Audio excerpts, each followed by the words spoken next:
Good morning, students. Our next topic is selection. We have already discussed what is staffing, what is recruitment. We know that selection is an important part of staffing. What is selection? ഇപ്പോൾ റിക്രൂട്ട്മെൻറ്റിലൂടെ നമ്മൾ different കാൻഡിഡേറ്റ്സിനെ identify ചെയ്യുകയും അത് ജോബിലേക്ക് നമ്മൾ അവരെ ജോബിലോട്ട് apply ചെയ്യാനായിട്ട് അവരെ induce ചെയ്യുകയും ചെയ്യുന്നു. അപ്പം നെക്സ്റ്റ് എന്ന് പറഞ്ഞാൽ അവരിൽ ഏറ്റവും ബെസ്റ്റായിട്ടുള്ള കാൻഡിഡേറ്റിനെ നമ്മുടെ ജോബിലേക്ക് സെലക്ട് ചെയ്യുക, റൈറ്റ് പേഴ്സണെ സെലക്ട് ചെയ്യുക എന്നുള്ളതാണ്.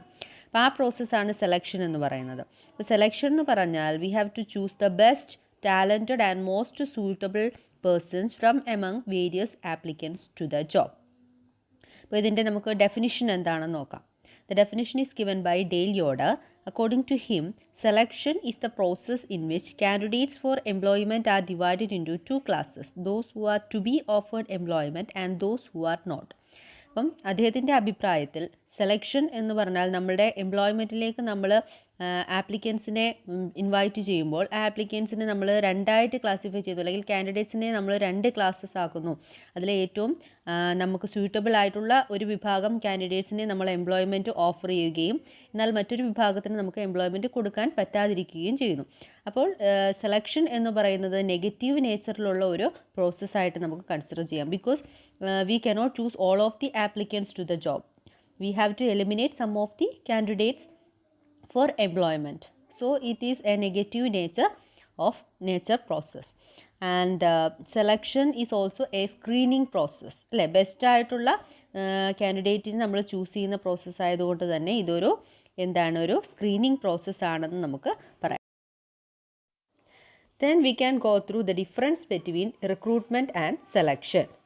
റിക്രൂട്ട്മെൻറ്റ് എന്ന് പറഞ്ഞാൽ എന്താണ്? റിക്രൂട്ട്മെൻറ്റിൽ നമ്മൾ ഡിഫറെൻറ്റ് ആപ്ലിക്കൻസിൻ്റെ സോഴ്സസ് ഐഡൻറ്റിഫൈ ചെയ്യുക, അതുപോലെ അവരെ നമ്മുടെ വർക്കിലോട്ട് അപ്ലൈ ചെയ്യാനായിട്ട് അവരെ എൻകറേജ് ചെയ്യുക. ആ പ്രോസസ്സിനെയാണ് നമ്മൾ റിക്രൂട്ട്മെൻറ്റ് എന്ന് പറയുന്നത്. സെലക്ഷൻ എന്ന് പറഞ്ഞാൽ ഏറ്റവും ബെസ്റ്റായിട്ടുള്ള കാൻഡിഡേറ്റിനെ സെലക്ട് ചെയ്യുക, അൺസ്യൂട്ടബിൾ ആയിട്ടുള്ള കാൻഡിഡേറ്റ്സിനെ എലിമിനേറ്റ് ചെയ്യുക. ആ പ്രോസസ്സാണ് സെലക്ഷൻ എന്ന് പറയുന്നത്. ഡിഫറെൻറ്റ് ബേസിസിൽ ഈ റിക്രൂട്ട്മെൻറ്റിനെയും സെലക്ഷനെയും നമ്മൾ ഡിഫറൻഷ്യേറ്റ് ചെയ്തിട്ടുണ്ട്.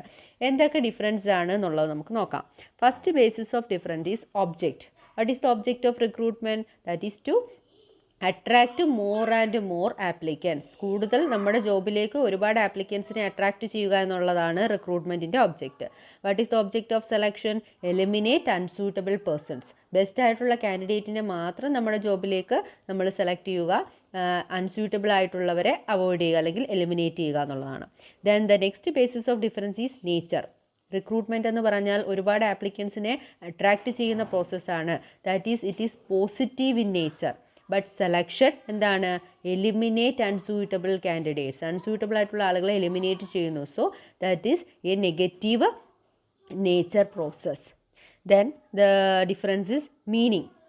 What is the meaning of recruitment? It is the identification of sources of potential employees and encouraging them to apply. ഞാൻ തുടക്കത്തിൽ തന്നെ അത് പറഞ്ഞതാണ് അല്ലേ. പൊട്ടൻഷ്യൽ എംപ്ലോയീസിൻ്റെ സോഴ്സസ് ഐഡൻറ്റിഫൈ ചെയ്യുകയും അവരെ നമ്മുടെ വർക്കിലേക്ക് അപ്ലൈ ചെയ്യാൻ എൻകറേജ് ചെയ്യുക എന്നുള്ളതുമാണ് ഇതിൻ്റെ റിക്രൂട്ട്മെൻറ്റിൻ്റെ meaning. Then what is selection? It is the selection from among qualified applicants. Qualified ആപ്ലിക്കൻസിൽ നിന്നും ബെസ്റ്റായിട്ടുള്ള കാൻഡിഡേറ്റിനെ ചൂസ് ചെയ്യുക എന്നുള്ളതാണ് സെലക്ഷൻ്റെ meaning. Then the next basis of difference is starting. Recruitment എവിടെയാണ് തുടങ്ങുന്നത്? നമ്മുടെ സ്റ്റാഫിംഗ് സ്റ്റാർട്ട് ചെയ്യുന്നത് തന്നെ റിക്രൂട്ട്മെൻറ്റിലൂടെയാണ്. റിക്രൂട്ട്മെൻറ്റിന് ശേഷം മാത്രമേ നമ്മൾ സെലക്ഷൻ പ്രോസസ്സിലോട്ട് പോകുന്നുള്ളൂ. That is recruitment process starts before selection. അപ്പോൾ സെലക്ഷൻ എപ്പോഴും റിക്രൂട്ട്മെൻറ്റിന് ശേഷമാണ് സ്റ്റാർട്ട് ചെയ്യുന്നത്. അതാണ് ആ difference. Next basis of difference is classification. ഇപ്പോൾ സോഴ്സസ് ഓഫ് റിക്രൂട്ട്മെൻറ്റ് നമ്മൾ പഠിച്ചതാണ്. ഒരു എസ്സേ ആയിട്ട് വരാൻ സാധ്യതയുള്ള ക്വസ്റ്റ്യൻ ആണ്, നമ്മൾ പറഞ്ഞതാണ്. ഏതൊക്കെയാണ് സോഴ്സസ് റിക്രൂട്ട്മെൻറ്റിൻ്റെ? ഇൻറ്റേർണൽ സോഴ്സസും ഉണ്ട്, എക്സ്റ്റേർണൽ സോഴ്സസും ഉണ്ട്. The sources of recruitment are classified as internal and external. Then selection അങ്ങനെ എന്തില്ല, പ്രത്യേകിച്ച് ക്ലാസിഫിക്കേഷൻ ഒന്നും ഇല്ല. There is no such classification in selection. Then restriction. അതായത് റിക്രൂട്ട്മെൻറ്റ് എന്തെങ്കിലും നിയന്ത്രണമുണ്ടോ? റിക്രൂട്ട്മെൻറ്റിൽ ആർക്ക് വേണമെന്നുണ്ടെങ്കിലും എത്ര നമ്പർ ഓഫ് പീപ്പിളിന് വേണമെന്നുണ്ടെങ്കിലും എന്ത് ചെയ്യാം? ജോബിന് വേണ്ടി അപ്ലൈ ചെയ്യാം. There is no restrictions on the number of persons applying for the job. പക്ഷേ സെലക്ഷൻ ആണെന്നുണ്ടെങ്കിലോ നമ്മൾ സ്യൂട്ടബിൾ ആയിട്ടുള്ള കാൻഡിഡേറ്റ്സിനെ മാത്രമേ ചൂസ് ചെയ്യുന്നുള്ളൂ. അല്ലെങ്കിൽ റെസ്ട്രിക്റ്റഡ് ആയിട്ടുള്ള എത്ര നമ്പർ ഓഫ് പേഴ്സൺസ് അല്ലെങ്കിൽ എത്ര വേക്കൻസിയാണ് നമുക്കുള്ളത് എന്നുള്ളതിന് റെസ്ട്രിക്ഷൻ ഉണ്ട്. Only restricted number of persons are selected. Then the basis of difference is process. Recruitment എന്ന് പറയുന്നത് എന്താണ്, ഒരു സിമ്പിൾ പ്രോസസ്സാണ്. അതിനകത്ത് ഒത്തിരി വലിയ പ്രൊസീജിയേഴ്സ് ഒന്നുമില്ല അല്ലേ. ഡിഫറെൻറ്റ് കാൻഡിഡേറ്റ്സിനെ ഐഡൻറ്റിഫൈ ചെയ്യുകയും അവരെ എൻകറേജ് ചെയ്യുകയും, that's only included in recruitment. But in selection എന്ന് പറയുന്നത് വെറുതെ നമ്മൾ ആളുകളെ സെലക്ട് ചെയ്യുകയല്ല, പല ടെസ്റ്റുകളും പല പ്രൊസീജിയറും ഫോളോ ചെയ്താണ് നമ്മൾ ബെസ്റ്റായിട്ടുള്ള ഒരു കാൻഡിഡേറ്റിനെ സെലക്ട് ചെയ്യുന്നത്. അതുകൊണ്ട് തന്നെ it is A complex and lengthy process. Next, we can go through the selection procedure, that is the different steps involved in selection. എന്തൊക്കെയാണ് നോക്കാം. ഇപ്പോൾ സെലക്ഷൻ പ്രൊസീജിയർ എന്ന് പറഞ്ഞാൽ നമ്മൾ ഒരു കാൻഡിഡേറ്റിനെ അല്ലെങ്കിൽ ഒരു ആപ്ലിക്കൻറ്റിനെ നമ്മൾ സെലക്ട് ചെയ്യാൻ യൂസ് ചെയ്യുന്ന സ്റ്റെപ്സുകളെയാണ് നമ്മൾ സെലക്ഷൻ പ്രൊസീജിയർ എന്ന് പറയുന്നത്. There is no standard selection procedure can be adopted by all concerns. Because the selection procedure may differ from job to job and also from firm to firm. ഓരോ കൺസേൺസും different ആയിട്ടുള്ള selection procedure ആയിരിക്കും choose ചെയ്യുന്നത്. അത് വേറൊരു ജോബിന് suitable ആണോ എന്നില്ല. അപ്പോൾ എന്തായാലും ഈ സെലക്ഷൻ പ്രൊസീജിയർ എന്ന് പറയുന്നത് it's not a simple process, it's a complex and time consuming process. അപ്പം എന്തൊക്കെ സ്റ്റെപ്സാണ് ഈ സെലക്ഷൻ പ്രൊസീജിയറിൽ വരുന്നതെന്ന് നമുക്ക് നോക്കാം. അപ്പോൾ ഇത് പിന്നെ അതിൻ്റെ എക്സ്പ്ലനേഷൻ ഒന്നും ആവശ്യമില്ല, ജസ്റ്റ് പോയിൻറ്റ്സ് മാത്രം മനസ്സിലാക്കിയിരിക്കുക. First step receipt and scrutiny of applications. ഇപ്പോൾ ഡിഫറെൻറ്റ് ആപ്ലിക്കേഷൻ നമ്മൾ റിസീവ് ചെയ്യും. ആ ആപ്ലിക്കേഷൻസിൽ നമുക്ക് റിജക്റ്റ് ചെയ്യാൻ പറ്റുന്ന ആപ്ലിക്കേഷൻസ് ഉണ്ടാവും, നമുക്ക് സ്യൂട്ടബിൾ അല്ലായിട്ട് ക്വാളിഫിക്കേഷൻ ഇല്ലാത്ത കാൻഡിഡേറ്റ്സിൻ്റെ ആപ്ലിക്കേഷൻസും ഉണ്ടാവും. അപ്പോൾ ഇതിലൊരു സൂക്ഷ്മ പരിശോധന നടത്തുക എന്നുള്ളതാണ് first step. Then preliminary interview. അപ്പം പ്രിലിമിനറി ഇൻ്റർവ്യൂ എന്ന് പറഞ്ഞാൽ പ്രാഥമികമായിട്ട് ഇവർക്ക് ഇതിനുള്ള കഴിവുണ്ടോ എന്നുള്ള ഒരു ജസ്റ്റ് ഒരു പ്രിലിമിനറി ഇൻ്റർവ്യൂ നടത്തുക. Next blank application form. അത് ഈ ആപ്ലിക്കൻറ്റിനെ കൊണ്ട് തന്നെ അവരുടെ വിവരങ്ങൾ ശേഖരിച്ച് അത് ഫില്ല് ചെയ്യാനായിട്ട് അവർക്ക് കൊടുക്കുന്ന ഒരു ഫോമാണ് ബ്ലാങ്ക് ആപ്ലിക്കേഷൻ ഫോം എന്ന് പറയുന്നത്. നെക്സ്റ്റ് ടെസ്റ്റ്, അത് റിട്ടൺ ടെസ്റ്റ് ആകാം. അപ്പോൾ അവർക്ക് ഇതിനെക്കുറിച്ചുള്ള പിന്നെ എത്രമാത്രം അതിനൊരു അവയർനെസ് ഉണ്ട് എന്നുള്ള അളക്കുന്നതിനുള്ള ടെസ്റ്റുകളാണ് ഇതിൻ്റെ അകത്ത് യൂസ് ചെയ്യാറുള്ളത്. നെക്സ്റ്റ് എന്താണ്, ഒരു മെയിൻ ഇൻ്റർവ്യൂ ഉണ്ടായിരിക്കും. Next checking references. അപ്പം ഈ ആപ്ലിക്കൻസ് നമുക്ക് സൂട്ടബിൾ ആണ്, ഇവരുടെ ബാക്ക്ഗ്രൗണ്ടിനെ കുറിച്ചൊക്കെയുള്ള വിവരങ്ങൾ അന്വേഷിക്കുക. ഇത് മുമ്പ് വർക്ക് ചെയ്തിട്ടുള്ള ഫേംസിലും മറ്റും ഇവരെക്കുറിച്ചുള്ള വിവരങ്ങൾ അന്വേഷിക്കുന്ന ഒരു പ്രോസസ്സാണ് ചെക്കിംഗ് റെഫറൻസസ് എന്ന് പറയുന്നത്. Next preliminary and final selection. അപ്പോൾ ഇതെല്ലാം കൊണ്ട് നമുക്ക് സൂട്ടബിൾ ആണെന്നുണ്ടെങ്കിൽ അവരെ എന്ത് ചെയ്യുക, നമ്മുടെ ജോബിലേക്ക് സെലക്ട് ചെയ്യുക. Next physical examination. ചില ജോബുകൾക്ക് എന്താണ് അവരുടെ പിന്നെ ഫിസിക്കൽ എക്സാമിനേഷൻ ആവശ്യമായിട്ട് വരാം. കായികക്ഷമതയും മറ്റും അളക്കേണ്ട ജോബ് ഉണ്ടാകാം. അപ്പം അങ്ങനെയുള്ള ജോബുകൾക്ക് ഫിസിക്കൽ എക്സാമിനേഷൻ ഉണ്ടാകാം. Next finally placement and orientation. അപ്പോൾ അവരെ ആ ജോബിലേക്ക് നമ്മൾ ചൂസ് ചെയ്ത്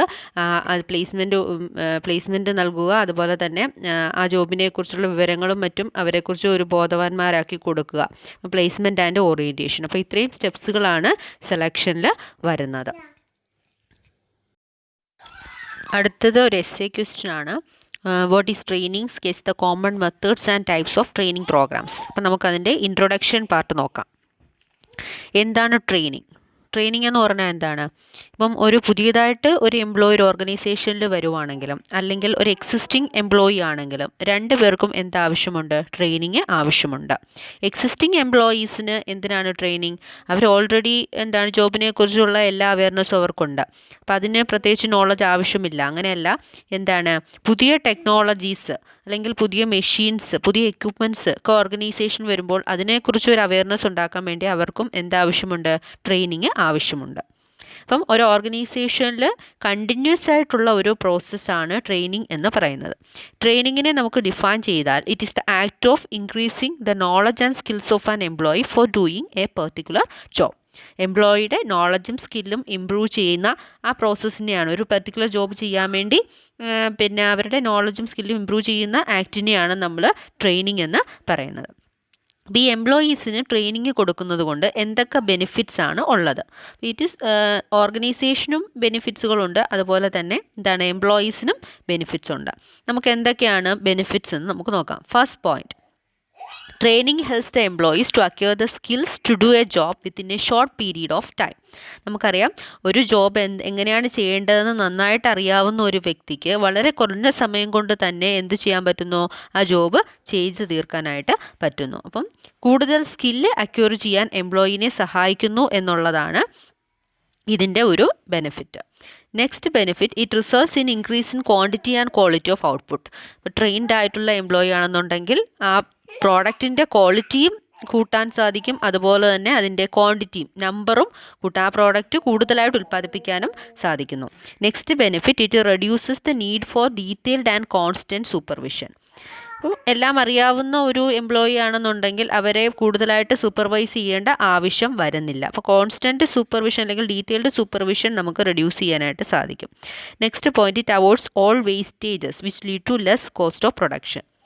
അത് അറിഞ്ഞൂടാത്ത ട്രെയിൻഡ് അല്ലാത്ത ഒരു പേഴ്സൺ ആണെന്നുണ്ടെങ്കിൽ ചിലപ്പോൾ ഒരുപാട് വേസ്റ്റ് ഉണ്ടാകാം, അങ്ങനെ കോസ്റ്റ് ഓഫ് പ്രൊഡക്ഷൻ ഒരുപാട് കൂടാൻ ഇടയാകും. പക്ഷേ ആവശ്യത്തിന് ട്രെയിനിങ് കൊടുത്തിട്ടുള്ള ഒരു എംപ്ലോയിക്ക് വേസ്റ്റ് ഒന്നുമില്ലാതെ തന്നെ മാക്സിമം അവർക്ക് പ്രൊഡ്യൂസ് ചെയ്യാൻ സാധിക്കുന്നു. അപ്പം it helps to reduce waste and also reduce cost of production. Next point, it increases the morale of the employees. അപ്പോൾ എംപ്ലോയീസിന് തന്നെ ഒരു കോൺഫിഡൻസ് കൂട്ടുന്നതിനും അവർക്ക് ഓർഗനൈസേഷനോട് ഒരു മൊറൈൽ ക്രിയേറ്റ് ചെയ്യുന്നതിനും ഇത് ഹെൽപ്പ് ചെയ്യും. Then it increases A feeling of confidence in the minds of workers. നന്നായിട്ട് വർക്ക് ചെയ്യാൻ പറ്റും എന്നുള്ള ഒരു കോൺഫിഡൻസ് പ്രൊവൈഡ് ചെയ്യാൻ ട്രെയിനിങ്ങിന് സാധിക്കുന്നു എംപ്ലോയീസിൻ്റെ ഇടയിൽ. Then it leads to higher remuneration and benefits to employees. എപ്പോഴും സ്കിൽഡ് ആയിട്ടുള്ള എംപ്ലോയർക്ക് ഹയർ പേയ്മെൻറ്റ് കൊടുക്കാറുണ്ട്. അപ്പം അവർക്കൊരു ഹയർ പേയ്മെൻറ്റ് കിട്ടണമെന്നുണ്ടെങ്കിൽ ട്രെയിനിങ് വെരി എസെൻഷ്യൽ ആണെന്ന് തന്നെ പറയാം. അപ്പോൾ ഇത്രയുമാണ് ട്രെയിനിങ്ങിൻ്റെ ജനറൽ ആയിട്ടുള്ള ബെനിഫിറ്റ്സ്.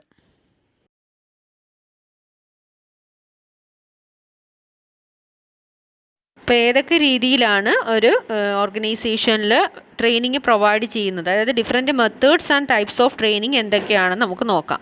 അതായത് ഫസ്റ്റ് ടൈപ്പ് ഓഫ് ട്രെയിനിങ് ആണ് ഓൺ ദ ജോബ് ട്രെയിനിങ്. പേര് കേൾക്കുന്ന പോലെ തന്നെ ഒരു സബോർഡിനേറ്റ് ഒരു ഓർഗനൈസേഷനിൽ ചെയ്യേണ്ട അയാളുടെ ആക്ച്വൽ വർക്ക് പ്ലേസിൽ തന്നെ പിന്നെ അയാൾക്ക് കിട്ടുന്ന ഒരു ട്രെയിനിങ് ആണ് ഓൺ ദ ജോബ് ട്രെയിനിങ് എന്ന് പറയുന്നത്. അപ്പോൾ ഇതിൻ്റെ അകത്ത് റോൾ ഉള്ളത് സൂപ്പർവൈസേഴ്സിനാണ്. ആ സൂപ്പർവൈസറിന് അറിയാം എന്തൊക്കെയാണ് ആ സബോർഡിനേറ്റ് അല്ലെങ്കിൽ ആ ട്രെയിനി പിന്നെ പഠിക്കേണ്ടത് എന്തൊക്കെയാണ്, ആ ജോബിൽ അയാൾക്ക് ഫ്യൂച്ചറിൽ എന്തൊക്കെയാണ് ആവശ്യമുള്ളത് എന്നുള്ളത് സൂപ്പർവൈസറിന് അറിയാം. അപ്പോൾ അതിൻ്റെ ബേസിൽ അയാൾക്ക് പല രീതിയിലുള്ള പിന്നെ ട്രെയിനിങ് പ്രൊവൈഡ് ചെയ്യുന്നു. അപ്പം അത് കോച്ചിങ് ആയിട്ടും അണ്ടർ സ്റ്റഡി ആയിട്ടും പൊസിഷൻ റൊട്ടേഷനും ഒക്കെ അങ്ങനെ പല രീതിയിലൊരു എക്സ്പീരിയൻസ് അയാളുടെ ആക്ച്വൽ വർക്ക് പ്ലേസിൽ പ്രൊവൈഡ് ചെയ്യുവാണ്. അപ്പോൾ ആക്ച്വൽ എക്യുപ്മെൻറ്റുമായിട്ടും എൻവയോൺമെൻറ്റുമായിട്ടും ആ സബോർഡിനേറ്റിന് നല്ല രീതിയിലുള്ള ഒരു എക്സ്പീരിയൻസ് ഓൺ ദി ജോബ് ട്രെയിനിങ്ങിലൂടെ കിട്ടുന്നു. അപ്പോൾ അതാണ് ഓൺ ദി ജോബ് ട്രെയിനിങ് എന്ന് പറയുന്നത്. Next method of training is vestibule training. In this vestibule training, the training is given to employees not on his actual job, but the training is given under the similar working situation. അപ്പോൾ അയാളുടെ യഥാർത്ഥ വർക്കിലല്ല അവിടെ training provide ചെയ്യുന്നത്, പക്ഷേ അയാളുടെ work environment പോലെ similar ആയിട്ടുള്ള ഒരു വർക്കിംഗ് കണ്ടീഷൻ പ്രൊവൈഡ് ചെയ്തുകൊണ്ട് സെപ്പറേറ്റ് ആയിട്ടാണ് ട്രെയിനിങ് കൊടുക്കുന്നത്. ഒരു സ്പെഷ്യൽ കോച്ചിങ് ആണ് ഇവിടെ കൊടുക്കുന്നത്. ഇതിൻ്റെ ഒരു ബെനിഫിറ്റ് എന്ന് പറഞ്ഞാൽ അവർക്ക് ആദ്യം ജോബിൽ പിന്നെ എൻ്റർ ചെയ്യുമ്പോഴുള്ള ടെൻഷനും മറ്റു കാര്യങ്ങളും ഒക്കെ കുറയുകയും അവർക്ക് ട്രെയിനിങ്ങിൽ മാത്രമായിട്ട് കോൺസെൻട്രേറ്റ് ചെയ്യാൻ സാധിക്കുകയും ചെയ്യുന്നു എന്നുള്ളതാണ്. ആക്ച്വൽ ജോബിൽ എത്തുമ്പോൾ അവരതുമായിട്ട് വളരെ പരിചയപ്പെടാൻ സാധ്യമാവുകയും ചെയ്യും. Next, class room training or special courses. Group of ട്രെയിനീസിന് ഏറ്റവും പ്രൊവൈഡ് ചെയ്യാൻ ഏറ്റവും സ്യൂട്ടബിൾ ആയിട്ടുള്ള മെത്തേഡാണ് class room training. Large number of employees ഉണ്ടെന്നുണ്ടെങ്കിൽ കോസ്റ്റ് പെർ ട്രെയിനി കുറയ്ക്കാൻ ഏറ്റവും നല്ല മെത്തേഡ് ക്ലാസ് റൂം ട്രെയിനിങ് ആണ്. അപ്പോൾ അത് എല്ലാ കാര്യങ്ങൾക്കും പറ്റില്ല. ഇപ്പം എംപ്ലോയീസിന് പിന്നെ പ്രോബ്ലം സോൾവിങ് സ്കിൽസ് ഉണ്ടാക്കുന്നതിന്, അതുപോലെ നല്ലൊരു ആറ്റിറ്റ്യൂഡ് ഡെവലപ്പ് ചെയ്യുന്നതിന്, കോൺസെപ്റ്റ്സ് തിയറീസ് ഇതൊക്കെ ലേൺ ചെയ്യിക്കുന്നതിനൊക്കെയാണ് നമ്മൾ സാധാരണ ക്ലാസ് റൂം ട്രെയിനിങ് യൂസ് ചെയ്യാറുള്ളത്. ഫോർമൽ ലെക്ചറാണ് പ്രൊവൈഡ് ചെയ്യാറുള്ളത്. പിന്നെ റീഡിങ് അസൈൻമെൻറ്റ്സുകൾ നൽകുക, ഡെമോൺസ്ട്രേഷൻസ്, ഷോർട്ട് ഫിലിംസ്, പിന്നെ കോൺഫറൻസുകൾ കണ്ടക്ട് ചെയ്യുക, കേസ് സ്റ്റഡി, റോൾ പ്ലേയിങ്, ഇങ്ങനെ പല മെത്തേഡുകൾ ചേർന്ന ഒരു ട്രെയിനിങ് ആണ് ക്ലാസ് റൂം ട്രെയിനിങ് എന്ന് പറയുന്നത്. Another type of training is induction or orientation training. That means ഒരു പുതിയ എംപ്ലോയി ഒരു ഓർഗനൈസേഷനിലേക്ക് വരുമ്പോൾ ആ ഓർഗനൈസേഷൻ്റെ എൻവയോൺമെൻറ്റിനെ കുറിച്ചും അതുപോലെ റൂൾസ് പ്രൊസീജിയേഴ്സ് റെഗുലേഷൻസ് അതിനെക്കുറിച്ചൊക്കെ മനസ്സിലാക്കുന്നതിനും ഫെല്ലോ എംപ്ലോയീസിനെ പരിചയപ്പെടുത്തുന്നതുമൊക്കെയായി ബന്ധപ്പെട്ട ട്രെയിനിങ് ആണ് ഇൻഡക്ഷൻ ഓർ ഓറിയൻറ്റേഷൻ ട്രെയിനിങ് എന്ന് പറയുന്നത്. That is introducing A new employee into an organization and he can understand the procedures, rules and regulations of the organization and he can understand the environment of the organization and also he will be introduced with the fellow employees. That is induction or orientation training.